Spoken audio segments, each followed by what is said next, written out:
private hands. Many bear the names Colt, Winchester, Remington, and Smith & Wesson, which have become synonymous with American guns.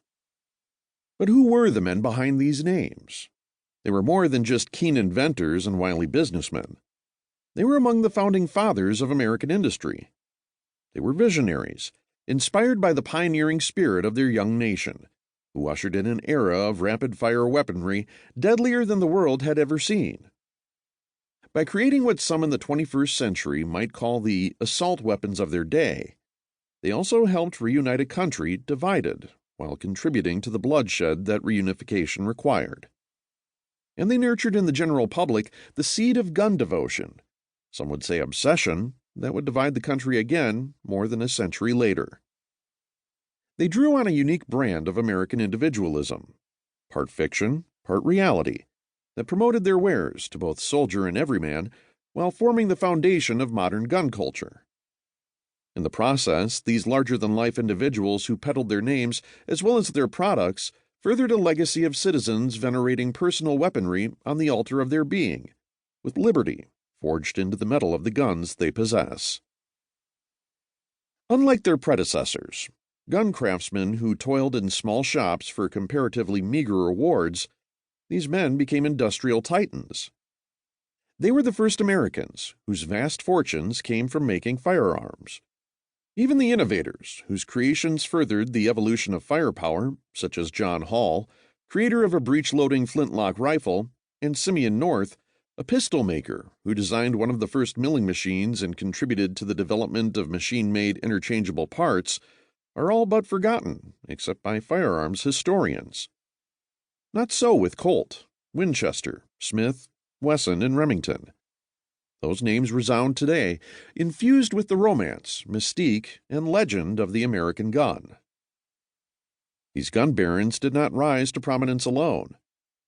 Surrounding them were people who abetted their ambitions, financed their ideas, set the stage for their successes, celebrated their inventions, or challenged them for supremacy. Yet many names in this supporting cast have drifted into obscurity. Few today know who Rollin White was, though an idea he patented allowed Smith & Wesson to become dominant gun makers. Walter Hunt's concept for a repeating gun was the ancestor of the Winchester lever-action rifle, though he could never put his into production.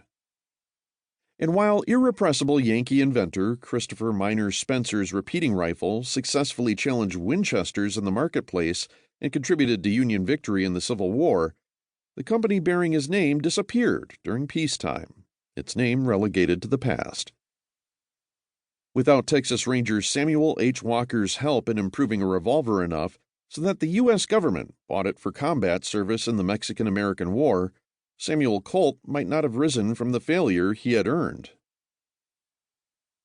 The founding fathers of American gun empires lived at the right time. Free of tyranny and drunk on possibility, the United States barreled into the mid-19th century with a sense of conquest and creativity. On individual farms, in urban alleys, and on fresh trails leading westward, bold streaks of innovation ran through the entire young nation.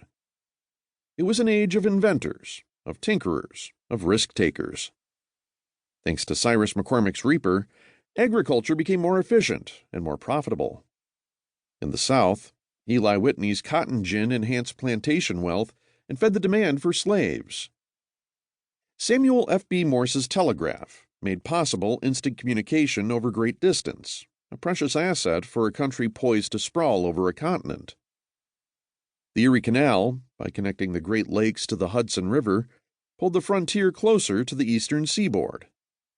And in New England, Charles Goodyear, a hardware merchant who had spent time in jail for debts, created a process to keep rubber from melting in hot weather. His vulcanized product would be found in waterproof clothing, shoes, balls, life jackets, and eventually automobile tires, though he would die penniless. Canals and improved roadways and eventually railroads smoothed travel throughout the Northeast, juicing commerce and widening the marketplace. Agriculture remained the country's economic and moral backbone, yet more and more people abandoned family farms for jobs in cities and factory towns. Their lives were similar to their rapidly evolving nation.